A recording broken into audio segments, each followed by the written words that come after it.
તો અમદાવાદના તમામ કાઉન્સિલર શ્રીનગરનો પ્રવાસ કરવાના છે અને આ મામલે હવે જોરદાર રાજનીતિ પણ ગરમાઈ છે। વાર પલટવાર થઈ રહ્યું છે। સ્ટેન્ડિંગ કમિટીના ચેરમેને કહ્યું છે તો ભૂતકાળમાં આવા અનેક પ્રવાસ કરવામાં આવ્યા હતા અને બીજી બાજુ ધારાસભ્ય ઇમરાન ખેડાવાલાએ પણ જવાબ આપ્યો છે। પ્રજાના ટેક્સના રૂપિયાથી કોર્પોરેટર્સ કાશ્મીર જઈ રહ્યા છે।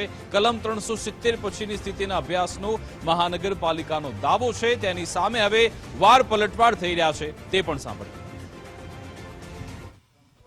અમદાવાદ મહાનગરપાલિકા દ્વારા આપણે વાત કરીએ કે મોટાભાગના 192 કોર્પોરેટરો અને અધિકારીઓ સાથે લગભગ 225 જેટલા લોકો આ વખતે મોટે ભાગે શ્રીનગર જવાનું નક્કી કરવામાં આવ્યું છે।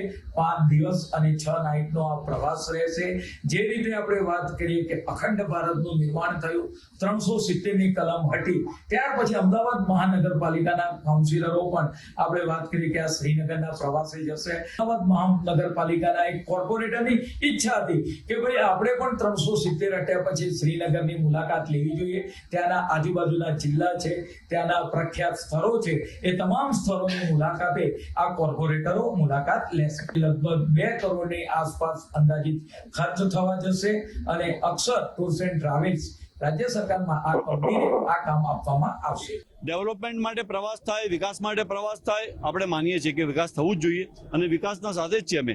પરંતુ અમદાવાદના અંદર અત્યારે એટલી બધી સમસ્યાઓ છે, એટલી બધી પ્રોબ્લેમ છે, એ પ્રોબ્લેમને તમે અનદેખી કરીને તમે જઈ રહ્યા છો। અત્યારે જે પ્રમાણે અમદાવાદ શહેરના નગરજનોના ટેક્સના પૈસા, આ ટેક્સના પરસેવાની કમાઈ તમે કાશ્મીરના જમ્મુ કાશ્મીર જઈને ત્યાં મનોરંજન કરવા જઈ રહ્યા છો। તમારી સ્ટડી ટૂર છે કે અમે સ્ટડી કરવા માટે જઈ રહ્યા છીએ। 370 ની કલમ હટાયા પછી ત્યાંની પરિસ્થિતિ શું છે એ જોવા માટે જઈ રહ્યા છો, ત્યાંના લોકોનું જીવન કેવું છે એ જોવા માટે જઈ રહ્યા છો। પરંતુ હું સમજુ છું કે અમદાવાદ શહેરના અંદર એટલી બધી સમસ્યાઓ છે, તમે અમદાવાદ શહેરના જે સત્તાધીશો છે, મેયર છે, સ્ટેન્ડિંગ કમિટી કે ચૂંટાયેલા કે તમામ લોકો, દરેકની જવાબદારી હોય છે કે અમદાવાદ શહેરના લોકોની જે સુખાકારીને ઉપર ખાસ ધ્યાન આપે।